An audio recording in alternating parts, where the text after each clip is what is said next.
My lord.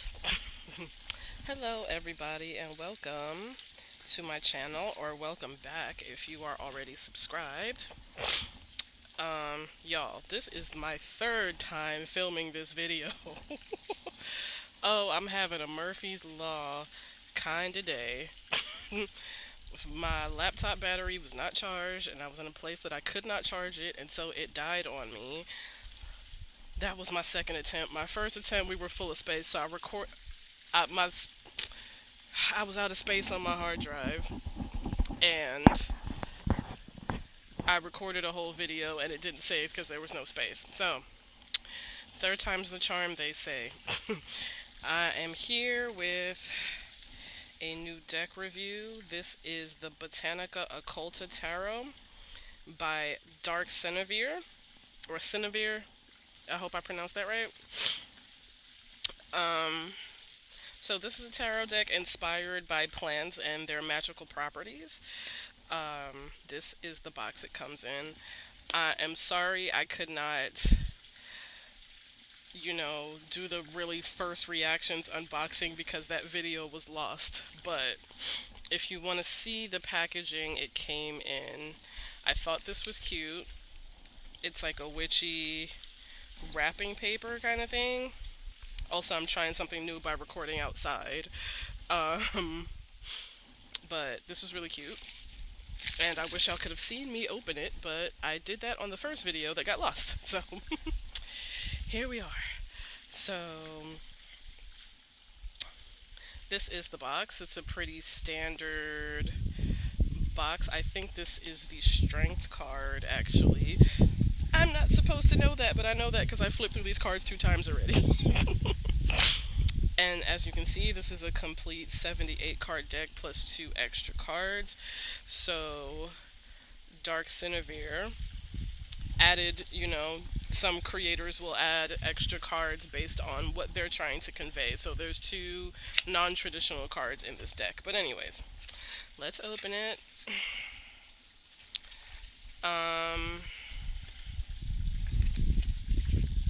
Here is the guidebook with the same card that's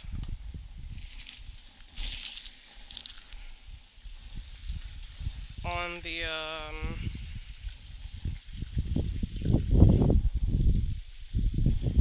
box. This is the strength card here.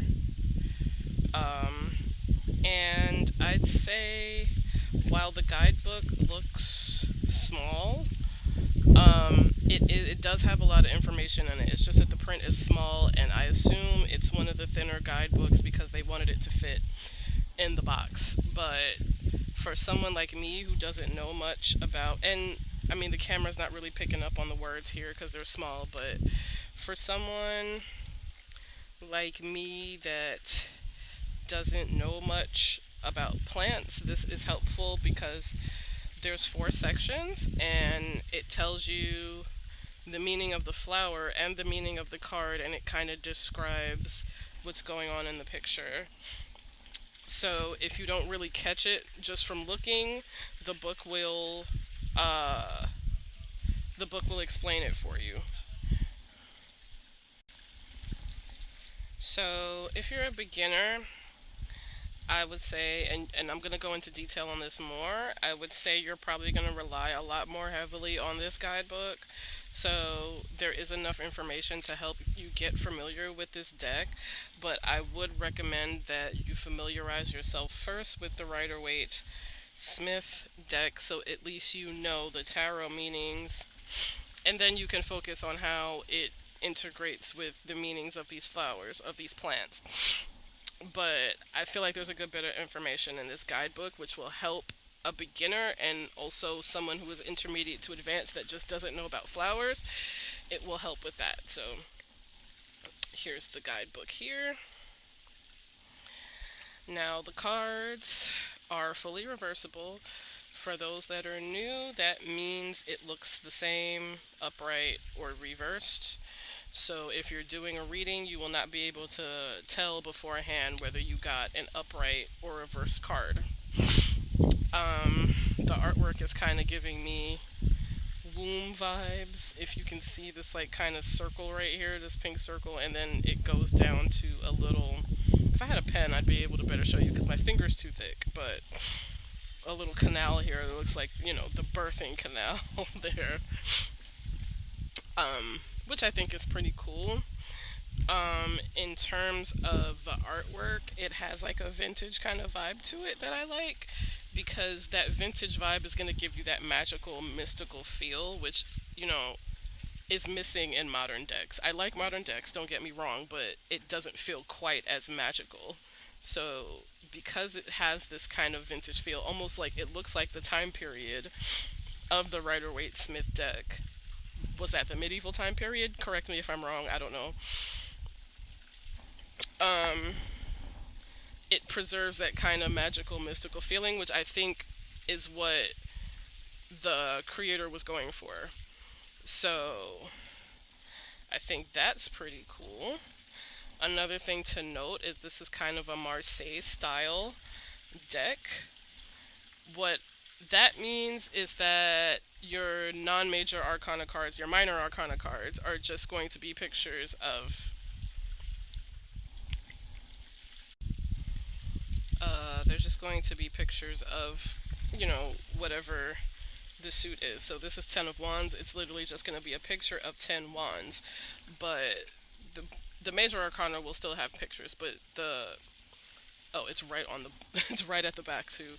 But what's interesting about this one is, while this is mainly like a Marseille style deck, you can still see the imagery inspired by the traditional Rider-Waite-Smith imagery.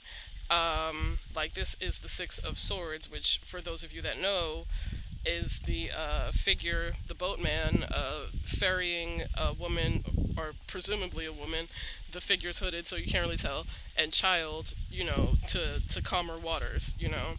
So you still see, it's a leaf, it's a plant, and then there's just six swords, but then you also see it's in the shape of a boat, and it's on the water, so it still stayed true to that. So I say Marseille, but not like a hard, this is why I say Marseille, this is literally just three cups, you know, but there's still kind of allusion to that traditional Rider-Waite-Smith imagery. I'm trying to see if I can find another one as an example. I know Two of Pentacles was a good example for this. The Hanged Man, you see how the flower is kind of hanging down, but that's major arcana. So, also, this is another good thing to note. If you're not into plants, there's still going to be some things that you're familiar with. Like here, this is a clover on the Wheel of Fortune, and everyone knows clovers are, particularly four-leaf clovers, are associated with good luck, which we know that's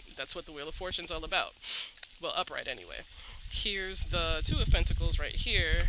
So while it's just two flowers with the little stars in them, you see the vine going in that infinity pattern, like a two, like a Rider-Waite Two of Pentacles. If you remember, it's the guy or androgynous figure balancing the two pentacles in their hands with the infinity going around it. So there's still that nod to the Rider-Waite-Smith imagery, even though I would still say this is a more Marseille style type deck. Another one where it Nine of Pentacles is another one where that shows up, even though, again, it's not the traditional, that bird, which I don't think is a peacock. I don't know what kind of bird this is. You can see the luxury, the richness of the imagery in this card, which is what the Nine of Pentacles is all about. So sometimes it's just a simple, like this 10, well, it looks like it's on grapes, which is another kind of symbol of luxury. Looks like a grapevine, but, it's basically just 10 pentacles, but you can still kind of see the imagery in there, if that makes sense. I like the sun, too. The sun is usually a sunflower, but this one is easily recognizable, because of course the sun would be a sunflower. So I think that's some of my favorite cards in this deck. This video is going to be significantly shorter than the original one I recorded. Death was another interesting one.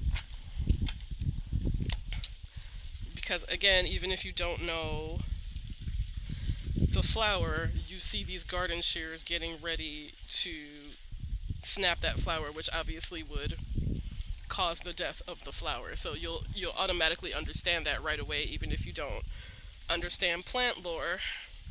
And you can see where the Three of Swords is also, it's that traditional Rider-Waite-Smith imagery with the swords piercing the heart.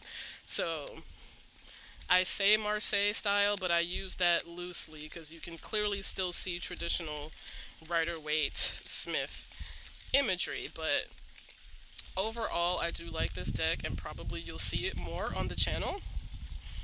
Oh, and then there's the two cards that were added. This is called the Paladin. I don't know the meaning of it. I haven't read the book yet, but this is what it looks like. And the other one is Destiny. So I haven't looked at the manual yet, so I don't know what those mean. But I'm gonna give it a shuffle really quick while I talk about the cardstock quality, which is a little flimsy for my liking. So you're going to have to take good care of these cards because it seems like they may get scuffed up easily. But other than that, I do like the artwork, I do like the imagery, and plants are something new for me, so I'm excited to learn more about plant lore through these cards because, you know, that's another function of tarot and oracle, especially if they have a theme. They can teach you about the theme through, you know, the tarot meanings. But anyways, that being said, let's go ahead and flip through. It's more light when I don't have my hands, but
Okay, so final thoughts.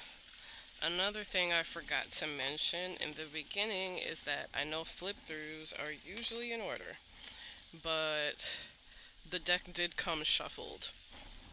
Uh-oh. I wonder where my wrapping paper went. But anyways, it blew away somewhere. The deck did come shuffled. So I know y'all saw me shuffle on camera, but also it wouldn't have made a difference in the flip through because even if I did was able to keep my first unboxing of it, the deck was already shuffled. So just a thing to note. I know flip throughs are normally in order, but I guess I could have put the cards back in order, but did a flip through, but I didn't think about that. So what do you guys think about this deck? I will leave the link in the description box if you were interested in purchasing this. There are other decks on the website too, but this was the one I gravitated towards. Let me know what you think. Are you going to get it? Do you like it? Leave me a comment down below. If you found this video helpful, please, give me a thumbs up. And if you're not yet, go ahead and hit that subscribe button and the notification bell so you don't miss it. Thank y'all for tuning in, and I will catch y'all in the next video. Bye!